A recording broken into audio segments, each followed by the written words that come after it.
কুশাল্লাহ রণাঙ্গনে আসি দেখতে পাই রামের সৈন্যগণ সবাই করে কাব্যস্থান মায়াজাল সৃজন করেছে। রামচন্দ্রের সৈন্য ভুইয়ে পাতা মানে বোধপা নিয়ে ওই পোলো বান দিয়ে চলেছে আর বলছে ঠাকুর প্রথম যুদ্ধটায় আমি যেন জয় হতে পারি। কুল বলছে দাদা এখানে তো জল ছিল না, জল এলো কোথার থেকে? লোক বলছে আমার কাঁধের উপর ওঠ, আস্তে আস্তে কুলের দিকে চলে যায়। মানে মায়া জল ছেড়ে দিয়েছে হঠাৎ।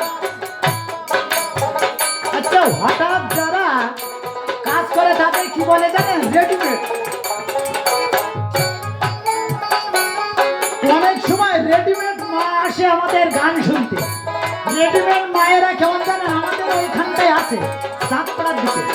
মানে স্বামীর দেওয়া সিঁদুর করে না, টিপ পরে আসে। আমার মাস্টার দাদা একদিন বলছিলেন দাদা ওই টিপ পরে আসে ওর মানে কি? ওই টিপ পরে আসে ওর একটা গান আমি ছোট গাই মাঝে মাঝে। জগতে হলো না কেউ বউ দিয়েছে না তাই দাদা গো বউ দিতে না তাই। কোন যুগে কি হাল হলো বউ দিতে না তাই। বৌদিদের নেই তো সাজা কপাল ফাঁকা।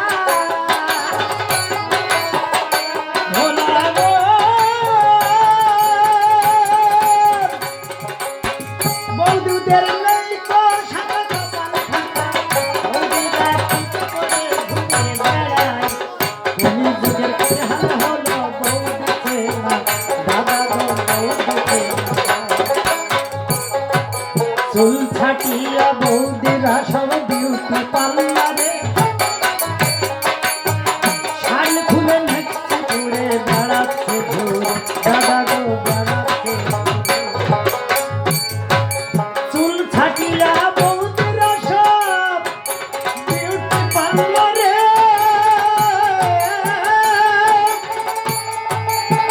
শাড়ি খুলে নেচে ঘুরে বেড়াচ্ছে ঘুরে দাদা গো বেড়াচ্ছে ঘুরে। আমার দাদাগুলো সব বড় বোকা। আমার দাদাগুলো সব বড় বোকা। বৌদিদের পিছনে ঠেলা ঠেলিয়ে ঘুরে বেড়ায়। কি হাল হলো বউ দিতে না দাদা গো বউ দিতে না। আচ্ছা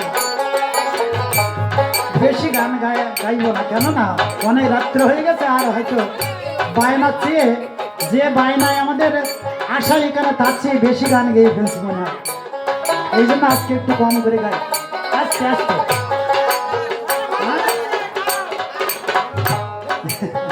গান বৌদিদের খুব সুন্দর লাগছে। মাঝে মাঝে করি বাউল গান, কিন্তু আমার মাস্টার দাদা নিতে চায় না। মাস্টার দাদা বড় বড় শিল্পীদের নিয়ে যায় আর ওই আসর থেকে এক একজনে 5,000 টাকা করে মিটিয়ে দেয়। আমরা ছোট শিল্পী তো আমাদের ভালো লাগে না। যাই হোক এইবার পরের বাইরে আসলে মাস্টারদা কল করে। যাই হোক এখন কুশাল্লাহ মায়ের কাছ থেকে বলছে দাদা একটু উপারের দিকে চলো। আর ভুইয়ে কথা পোলো বান দিয়ে বলছে প্রভু প্রথম যুদ্ধটাই যেন জয় হতে পারি। জয় রাম বলিয়া ভুয়ে গদা পোলো বান ছেড়ে দিল। এক বানে দুই বালককে চাপিয়া ধরিল। মানে এখানে একটা মাথা উপরে আরেকটা মাথা, পোলোর উপরে মাথা হাত দিয়ে চেপে রেখে বলছে প্রভু ব্যস্ত ব্যবস্থা করে এক বানে দুইটা ফেলেছি। ভগবান রামচন্দ্র বলছে বাহ, আগে করলে আমার উপর নির্ভর যে ঠাকুর প্রভু আমি যেন বেশি হয়ে যাচ্ছে গান। আচ্ছা বন্ধ করে দিচ্ছি, হয়ে যাচ্ছে। আরে গান আমরা অনেক দূরে চলে আসছি, গান না গিয়ে যাব না। আমার বাড়ি পাশে আমাদের গুরুদেব অসীম সরকার বলছে না গিয়েই তো যাব না, সবকটাই গাবো। এখন পোলোর মাথার উপর হাত দিয়ে বলছেন ব্যস্ত ব্যবস্থা করুন। রামচন্দ্র চিন্তা করছে ভুয়ে গদা আগে বললে যে প্রভু তুমি নির্ভর করে এখন বলছে এক বানে আমি ফেলেছি। ভুইয়ে কথা নাকি এক বানে লব আর কুশকে চেপে ধরেছে। পোলোর মাথার উপরে হাত দিয়ে বলছে, ও প্রভু ব্যস্ত ব্যবস্থা করো, এক বানে দুইটা ফেলেছি, মাছি মারতে আবার কামান সাজতে হয়। হ্যাঁ, আমি এক বানে ফেলেছি, ব্যবস্থা নাও। রামচন্দ্র বলছে, ভুইয়ে কথা তুমি যা বড়াই করছো না, একটু পরেই দেখতে পাবে শূন্য ময়দান। মা মা বলে কুশলব কাঁদিতে লাগিল, জগৎ লক্ষ্মী সীতা মায়ের আমার অন্তরে জানিল। দেখবেন এই পৃথিবীতে সন্তান পুত্র কন্যা যদি বিপদে পড়ে মা আগে জানতে পারে, তারপরে পিতার কাছে বলবে, তারপরে পিতা জানবে, কিন্তু মা আগে জানবে। সীতা বলছেন, প্রভু গো যত অপরাধ করি আমি শাস্তি দাও আমাকে, কিন্তু এই দুটি বালক এই বনমাঝে কত লাঞ্ছনা গঞ্জনা সইতে হচ্ছে, একটু তুমি কৃপা করো বিপদ ভঞ্জন। তুমি সব পারো প্রভু, তুমি আমাকে শাস্তি দাও, মাথা পেতে নেব, কিন্তু এই দুটি বালক তোমার ফুলের মতো পবিত্র, এদের জীবনটা এদের একটু রক্ষা করো। যে বিপদে পড়ে কাঁদে তোমার পুত্র দুইজন, আশীর্বাদ করে দিবে তুমি, হয় যেন তার বিপদ ভঞ্জন। জয় রাম বলিয়া সীতা কাঁদিতে লাগিল, পোলোর ভিতর হইতে একটা বাহিরে সুড়াঙ্গের পথ এলো। ওরে লব বলে, ওরে ভাই কুশি গায়ের থেকে হলো, মায়ের দয়াই পথ পেয়েছি, ও ভাই বাহিরেতে চলো, ও বাহিরেতে চলো। সুড়াঙ্গের দ্বার বেয়ে বাইরে এসে কুশ বলছে, দাদা তুমি আমাকে আশীর্বাদ করো, প্রথম যুদ্ধটাই আমি করবো। লবকে প্রণাম করি, গুরুদেবের নাম স্মরণ করি। কুশ যখন একটা বান ছেড়ে দিল,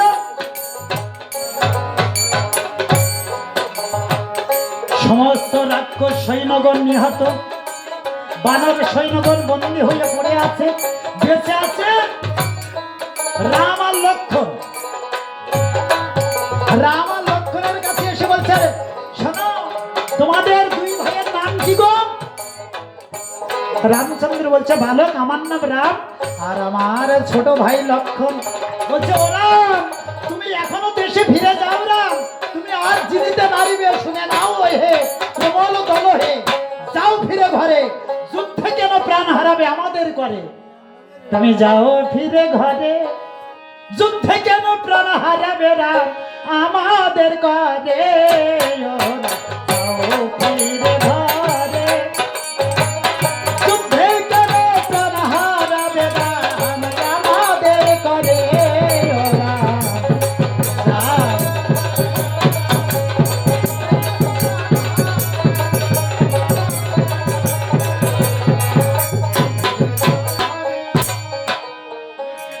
রামচন্দ্র বলছে, বালক তোমার তো সাহস কম নয়, আমাকে দেশে ফিরে যাবার কথা বলছো।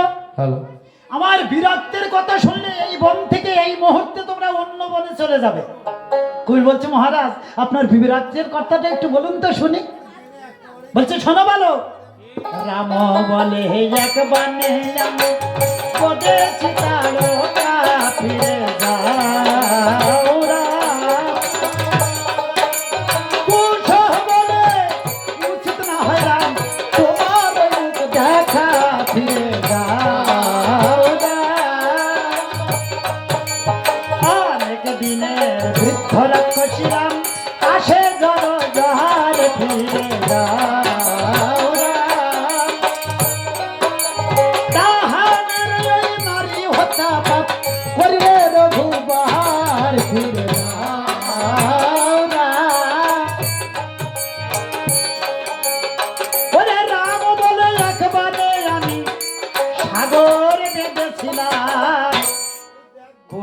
বলে মিথ্যা কথা কেন বলো রাম, আর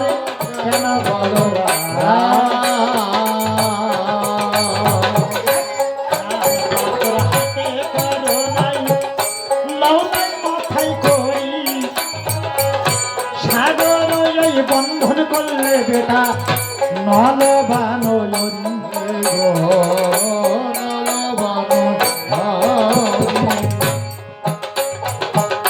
রাম বলে একবার আমি বলেছিলাম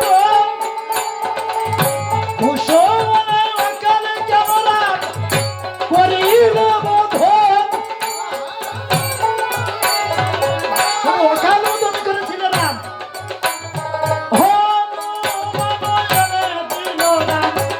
তাহার মুখবান সেই বান দিয়ে বলেছিল সেদিন লঙ্কারি রাবণ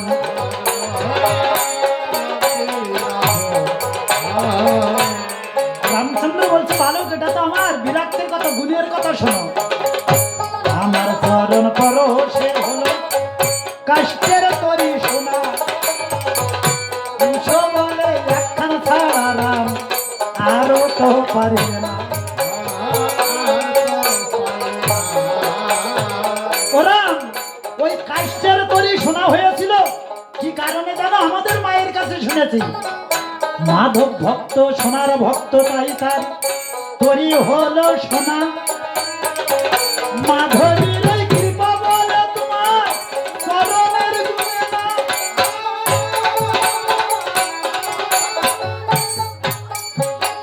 রাম বলে চরণ পরশে পাষাণী মানুষ হলো কুশ বলে গৌতমের স্ত্রী সাপ ভ্রষ্ট ছিল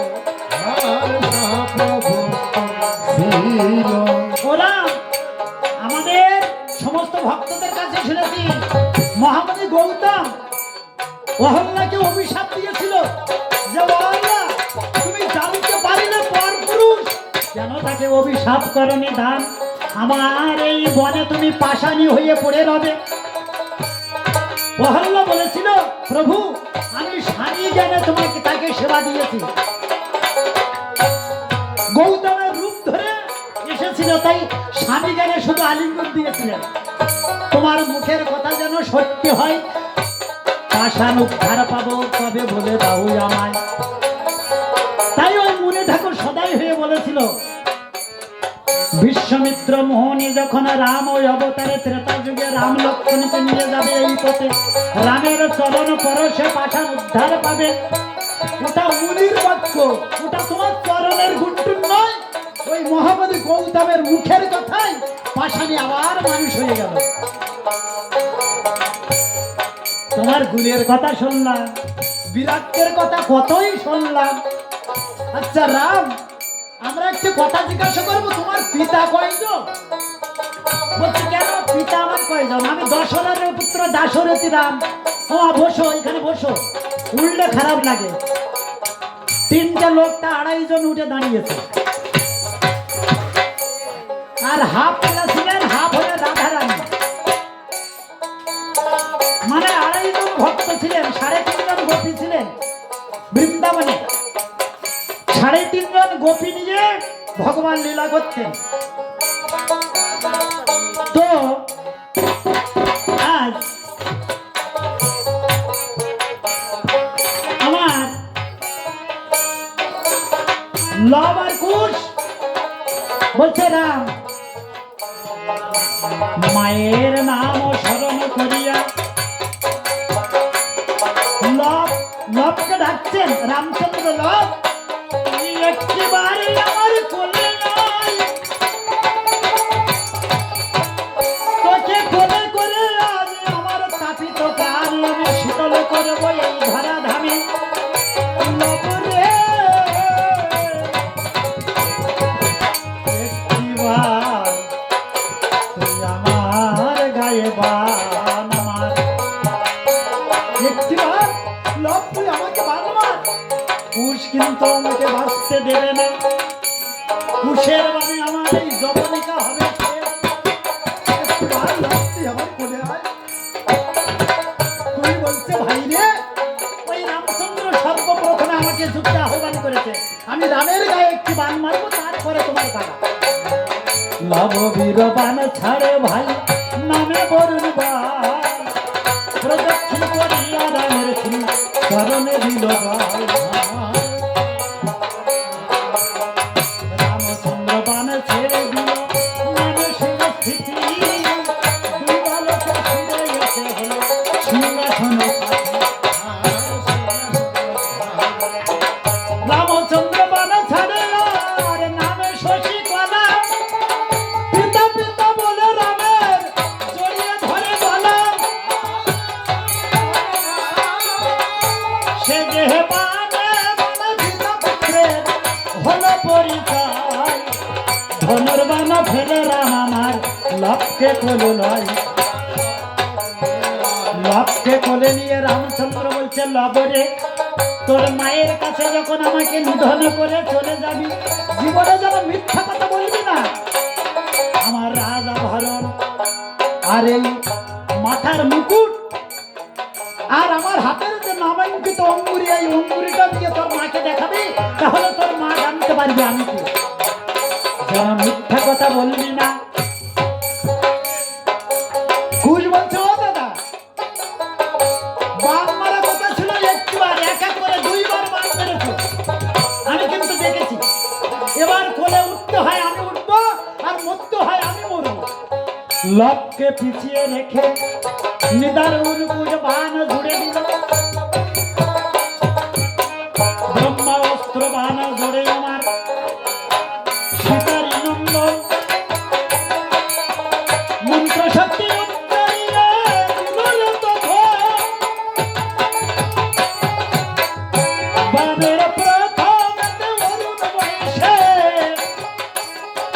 বানের প্রথমেতে অরুণ বয়সে বানেতে বধূ স্বাগতিকে মুক্তি খাই আপনি হোকাশন ধ্বংসকৃত সেই যে বানের মুখের ইয়াকার বান দেখে দেবে গণের সব লাগে চমৎকার গুরুদেবের নাম স্মরণ করি কুশ বান ছেড়ে দিল ভারত রাম লক্ষ্মণের পক্ষে আসিবা পৃষ্ঠ পার হলো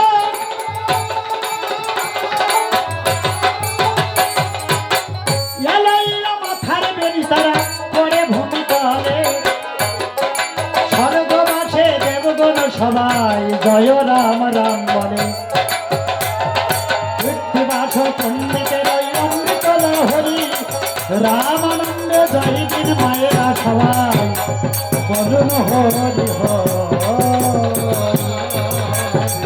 জয় রাম জয় রাম জয় রাম জয় রাম জয় রাম জয় রাম জয় রাম জয় রাম জয় রাম জয় রাম